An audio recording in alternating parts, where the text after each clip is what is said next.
नमस्कार दोस्तों, किशोर एस्ट्रोलॉजी में आप सभी का स्वागत है। और जैसा कि आप सब जानते हैं, हमारी चल रही है निःशुल्क समस्या समाधान प्रतियोगिता, जिसके तहत आज हम बात करेंगे हमारे 7वें विजेता जी के बारे में, जो कि है निरंजन पुरोहित, जिन्होंने अपनी डिटेल्स हमें भेजी हैं। ये हमारे 7वें विजेता रहे थे। कुछ क्वेश्चंस इनके हमारे पास आए हैं, जिनका जवाब इनकी पत्रिका को देखकर किया जाएगा। यहाँ मैं आपको बता दूं दोस्तों कि हमारी इस प्रतियोगिता में आप लोग बढ़ चढ़कर हिस्सा ले रहे हैं। काफी लोगों के पॉजिटिव और कुछ लोगों के नेगेटिव रिस्पॉन्स भी आए हैं, लेकिन हम अपना काम कर रहे हैं, क्योंकि हमने एक सुविधा आप लोगों के लिए रखी कि भाई जो कोई हमारे प्रश्न का जवाब सही दे देगा, उसकी एक कुंडली का विश्लेषण निश्चित रूप से हम करेंगे। उनकी कुछ शंका समाधान जो रहती है, सीधी बात नो बकवास के तहत हम साफ सुथरी बात करना पसंद करेंगे। और बात कर रहे हैं निरंजन पुरोहित जी के बारे में, जिन्होंने हमें बीकानेर का जन्म दिया है। और देखते हैं इनकी कुंडली क्या बोल रही है। तो चलिए ज्यादा देर नहीं करते हैं और बात करते हैं शेयर स्क्रीन के माध्यम से इनकी पत्रिका के बारे में। तो दोस्तों, ये कुंडली हमारे पास आ गई है और इनकी पत्रिका आप सब देख ही रहे हैं, दिखाई दे रही होगी आपको।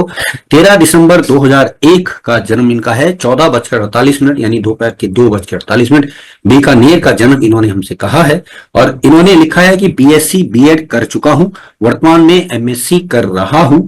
और ये जानना चाह रहे हैं, कुछ सवाल है इनके, गवर्नमेंट जॉब लगेगी कि नहीं लगेगी, आर्थिक स्थिति कैसी रहेगी, दशमांश कुंडली के विषय में भी बताएं, और साथ ही साथ जन्म उद्देश्य क्या है, ज्योतिष सीखने का कोई लॉजिक है या नहीं, और कोई ज्योतिषीय सलाह जो व्यक्तिगत रूप से मैं देना चाहूं तो इनका ये चाह रहे हैं कि इन सबको जवाब दिया जाए। तो बात करते हैं दोस्तों इनके लग्न के। आप देख रहे हैं मेष लग्न बना है और राशि जो आई है इनकी वो आई है वृश्चिक। जी हाँ दोस्तों, वृश्चिक राशि और मेष लग्न।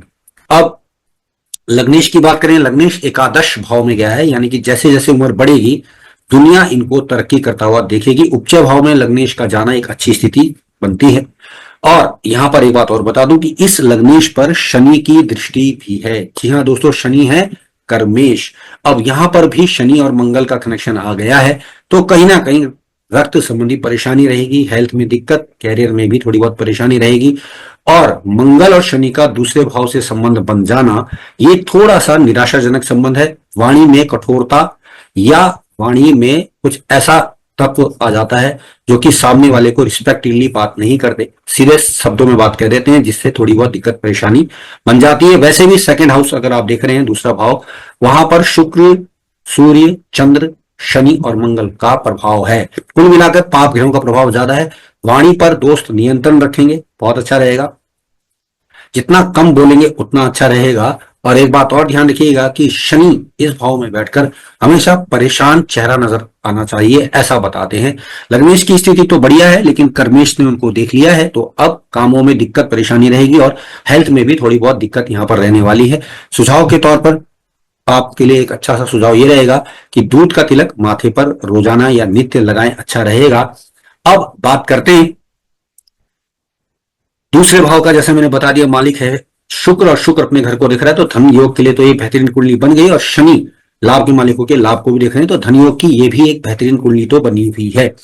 अब शुक्र का अष्टम में जाना गुप्त रूप से धन कमाने के लिए बेहतरीन योग बना देता है। और इन्होंने हमें लिखा कि बीएससी बीएड कर चुके हैं और अभी फिलहाल एमएससी कर रहे हैं। अब बीएससी का जो लॉजिक था और जो बीएड का जो लॉजिक था वो टीचिंग प्रोफेशन की ओर धकेलता है। यहां मैं स्पष्ट कर दूं कि गुरु का राहु के साथ लग जाना टीचिंग प्रोफेशन के लिए फायदेमंद तो नहीं बता रहा। प्लस दूसरी बात, पंचमेश जो कि बच्चों के कारक होते हैं, सूर्य, वो अष्टम में चले गए, लेकिन सेकंड हाउस को देख रहे हैं, यानी संतान या बच्चों के द्वारा धन लाभ होने की स्थिति तो बनेगी। वहीं गुरु एकादश भाव को भी देख रहे हैं, तो शिक्षण क्षेत्र में जा तो सकते हैं, इसमें कोई दो राय नहीं है। लेकिन अगर ये और पढ़ाई करते हैं, रिसर्च की ओर जाते हैं, लेक्चररशिप की ओर जाते हैं, तो बहुत बेहतरीन योग इनका बनता हुआ नजर आता है। बात करते हैं तीसरे भाव में गुरु और राहु की। जैसा कि मैंने बताता हूं या बोल रहा हूं, जो पढ़ाई करेंगे उस लाइन को ये चेंज कर देंगे, यानी कुछ और विद्या हासिल कर लेंगे या कुछ और लाइन में चले जाएंगे। तो पहले इन्होंने बीएससी की है, फिर बीएड की है, और बीएड के बाद अब फिर से एमएससी की ओर जा रहे हैं या गए हैं। तो हालांकि मैं इसको परिवर्तन तो नहीं कहूंगा, लेकिन मुझे लगता है कि ये लाइन इनको फायदा दिखाती हुई नजर नहीं आती है। अब आगे चलते हैं। चौथे भाव के स्वामी बने हैं चंद्रमा, जो कि अष्टम में चले गए, यानी घर का सुख नहीं है। माता के सुख में थोड़ी बहुत बाधाएं रहेंगी। हेल्थ में इम्यूनिटी की प्रॉब्लम भी बनेगी। इसके लिए हर अमावस को खीर बनाकर धर्म स्थान में दान करना एक अच्छा योग बनाएगा। प्लस डिसीजन लेने में प्रॉब्लम है, डबल माइंडेड है। रात के समय दूध की चीजों का सेवन ना करें, हो सके तो दूध का तिलक माथे पे लगाएं जैसा मैंने बताया, और अगर और कुछ संभव हो तो शमशान घाट में कुछ खाने पीने की वस्तु अवश्य दान पुण्य कर दिया करें, काफी राहत मिलेगी। जन्म स्थान से जितना दूर जाएंगे उतना बेनिफिट होगा। पढ़ाई का मैंने बता ही दिया है। अब बात करते हैं विवाह की, तो विवाह के सूर्य शुक्र की युति है जो कि अष्टम में बनी है। गुप्त रूप से विवाह करने के योग बहुत अच्छे खासे बने, यानी प्रेम विवाह के योग हैं, और कहीं कहीं इनका कनेक्शन जो है वो एक इस प्रकार का भी दिखता है कि ये शादी करके दूसरे स्थान में शिफ्ट कर जाएंगे या ट्रांसफॉर्मेशन होगा, अपने इलाके को छोड़ के कहीं और चले जाएंगे। प्रेम विवाह की इस तरह की योग भी कुंडली में बनते हुए दिखाई दिए हैं। इस समय उम्र 23 साल के आसपास है, हालांकि दशाएं भी अपना काम करेंगी, वो क्या कहेंगी वो भी बताते हैं। अष्टम भाव बहुत ज्यादा पीड़ित अवस्था में है, विवाह लेट करना एक अच्छा रहेगा। वैसे भी इनकी कुंडली में आयु से छोटी की बजाय आयु से बड़ी जीवन साथी का एक योग बनता हुआ दिखाई दिया है। शुक्र चंद्र ये थोड़ा सा वैवाहिक जीवन को 31वें वर्ष में आरंभ करवाता है, और वैसे भी शनि की दृष्टि शुक्र पर सप्तमेश पे है, तो विवाह तो लेट होना निश्चित ही हो जा रहा है। विवाह जितना लेट करेंगे उनके लिए फायदा रहेगा। 30-31 की उम्र में विवाह करना एक लाभदायक योग बनाएगा। कैरियर की बात करें तो कैरियर का मालिक है शनि, वो अपने से अगर हम देख रहे हैं तो वो गया है अपने से पंचम भाव में, हालांकि उसका अपने घर से कनेक्शन नहीं है लेकिन लाभ तो देख रहा है, तो लाइन तो इन्होंने लगभग ठीक ही चुनी है। बात कर लेते हैं भाग्य की, तो भाग्य का मालिक अपने घर को देख रहा है लेकिन राहु केतु एक्सिस में है। भाग्य स्थान में थोड़ी बहुत बाधाएं अवश्य ही बनी रहेंगी, बड़े काम करने में कोई ना कोई परेशानी अवश्य ही बनती हुई नजर आती है। सोने का चकोर टुकड़ा अपने घर में रख लें, काफी लाभदायक स्थिति बना देगा।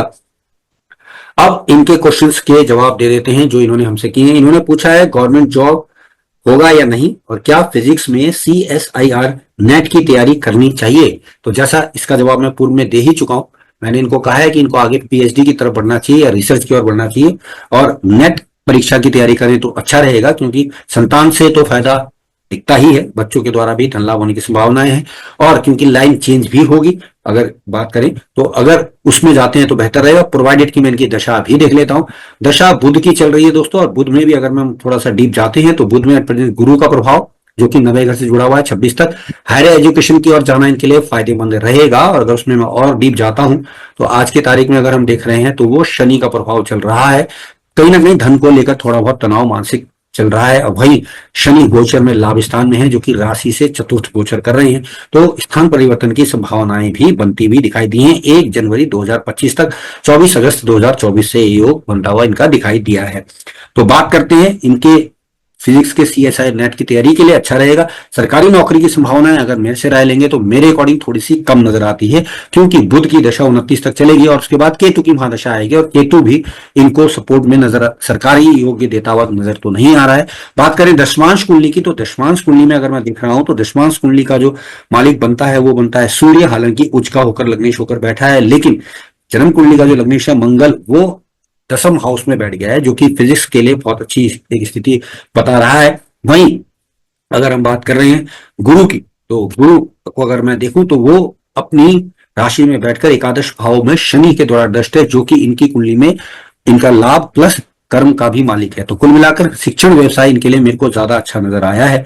अगर ये नेट की तैयारी करते हैं तो एक बेटर ऑप्शन रहेगा। गवर्नमेंट की तैयारी मेरे अकॉर्डिंग थोड़ा सा कम नजर आती है, या गवर्नमेंट का योग थोड़ा सा कम नजर आता है। आर्थिक स्थिति की बात करें दोस्तों तो जैसा मैंने बता दिया आर्थिक स्थिति में कोई प्रॉब्लम नहीं है, हालांकि शनि सेकंड हाउस में बैठ के 11वें भाव को देख रहे हैं। धीरे धीरे ग्रेजुअली आपको प्रोग्रेस मिलेगी। मंगल का दूसरे भाव में प्रभाव भी है, जितना अच्छा बोलेंगे उतना ज्यादा धन आएगा। गुप्त रूप से भी धन आने के अच्छे खासे योग पत्रिका में है, तो धन की तरफ ना बढ़े, राय दूंगा अभी उम्र है, तैयारी कर लें, पढ़ाई करें, अच्छा आगे बढ़े, पैसा आपके पास बहुत आयत में आने वाला है, टेंशन ना लें। नवांश दशमांश कुंडली के बारे में जानना चाह रहे हैं। दशमांश कुंडली का जैसे मैंने बताया कि लग्नेश जो है दशमांश कुंडली का वो चला गया है अपने से 9वें घर में भाग्य स्थान में, और उच्च का होकर, तो जन्म स्थान से दूर जाएंगे तो कामयाबी ज्यादा अच्छी हो जाएगी। वैसे भी इनकी जन्म कुंडली में शनि और गुरु दोनों वक्री हैं, जो कि जन्म स्थान में कभी कामयाबी देते ही नहीं है। और यहां पर अगर हम देखें तो मंगल भाग्य स्वामी होकर जो है वो चला गया है 10वें घर में, दशमांश कुंडली की बात कर रहा हूं, तो वो भी एक अच्छा एक योग बना देता है। और यहां से गुरु को भी अगर हम देखें तो गुरु भी लाभ स्थान को देख रहे हैं, तो कुल मिला के कर्म तो अच्छा ही रहेगा। अधिकार की भावना वाला कर्म करेंगे, यानी कि ये किसी को जवाब नहीं देंगे, एक अच्छी पोजीशन पे इनको काम मिलेगा। इनके अंदर ऐसी एनर्जी दी गई है, अधिकार की भावना दी गई कि इनके बिना इनकी संस्था में काम नहीं चलेगा। बहुधा आगे चल कर जमीन से संबंधित कोई संस्थान वगैरह भी बना लेते हैं। मकान के सुख आपके लिए थोड़े से कम रहेंगे, तो अपने नाम से जमीन जायदाद ना लें। हाँ, गाड़ी वगैरह ले सकते हैं, उसमें कोई भी दो राय नहीं है। प्रेम विवाह की कुंडली है, जैसा मैंने बताया अपनी पसंद से प्रेम विवाह करेंगे, और उसमें थोड़ी सी विलंबता के योग भी दिखाई दिए हैं। जानना चाह रहे हैं जन्म का उद्देश्य क्या है, जन्म का उद्देश्य की अगर मैं बात करूं तो जन्म का उद्देश्य लाभ कमाना है, और जितना ज्यादा लाभ कमाएंगे उतना अच्छा रहेगा। हालांकि दशाएं आपको लाभ से संबंधित थोड़ी कम मिलने वाली है, ध्यान रखिएगा। और अष्टम भाव प्रभावी है, दूसरा भाव प्रभावी है। दूसरे और अष्टम भाव की शांति हमेशा करते रहिएगा। तो जैसा मैंने बताया कि शमशान घाट में कुछ खाने पीने की वस्तु दीजिए, मंदिर में कुछ खाने पीने की वस्तु दीजिए। इस तरह से जीवन गुजारेंगे तो काफी जल्दी जल्दी तरक्की होने के योग बन जाएंगे। ज्योतिष सीखने का क्या, अगर बात करें ज्योतिष सीखने की, तो ज्योतिष के लिए मैं आपको कहूंगा कि अवश्य सीखिएगा। ज्योतिष सीखने से आपको लाभ तो होता हुआ नजर आता है, लेकिन प्रथम दृष्टया अगर मैं कहूंगा तो पहले अपना कैरियर बना लीजिए, उसके बाद कैरियर में आगे बढ़ेंगे तो अच्छा रहेगा। क्योंकि बुध की महादशा है, बुध का जो है अगर आप प्रभाव देखें तो वो 9वें भाव पे है, वो कहीं ना कहीं आपके भाग्य को रुकावट के रूप में ला रहा है, या रुकावट दे सकता है, बदलाव कर सकता है। तो कैरियर फोकस पहले रखिएगा, उसके बाद ज्योतिष करेंगे अच्छा लगेगा। हालांकि आप अच्छे ज्योतिषी बन सकते हैं, इसमें मुझे कोई भी शंका समाधान नहीं है। आपकी कुंडली में अच्छा खासा धन प्राप्ति का योग भी है ज्योतिष के माध्यम से, आप ज्योतिष अवश्य कर सकते हैं, इसमें कोई दो राय नहीं है। मेरी तरफ से ज्योतिष से सुझाव ये रहेगा कि जन्म स्थान से जितना दूर जाएंगे उतना बेनिफिट है, जितना कम बोलेंगे उतना फायदा है, चुपचाप तरीके से काम करेंगे उतना अच्छा रहेगा, गुपचुप काम करेंगे उतना अच्छा रहेगा। और नेट क्लियर करके अगर शिक्षण व्यवसाय में जाते हैं या बड़े बच्चों के जूनियर फेलोशिप की ओर जाते हैं तो बहुत ही अच्छा रहेगा। लेकिन यहां मैं आपको स्पष्ट कर दूं कि विदेश के बारे में ज्यादा मत सोचिएगा, यहीं बैठकर कुछ काम कर लें तो अच्छा रहेगा। इस तरह की पत्रिका है। बात अगर संतान की करें तो उनका सुख भी आपको थोड़ा सा कम तो दिखा है, लेकिन संतान होगी पर वो आगे चल के आपसे दूर चली जाएगी।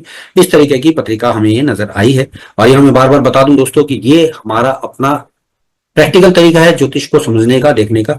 इसमें गलतियां अवश्य हो सकती हैं, कुछ बातें अच्छी भी होंगी तो कुछ बुरी भी होंगी।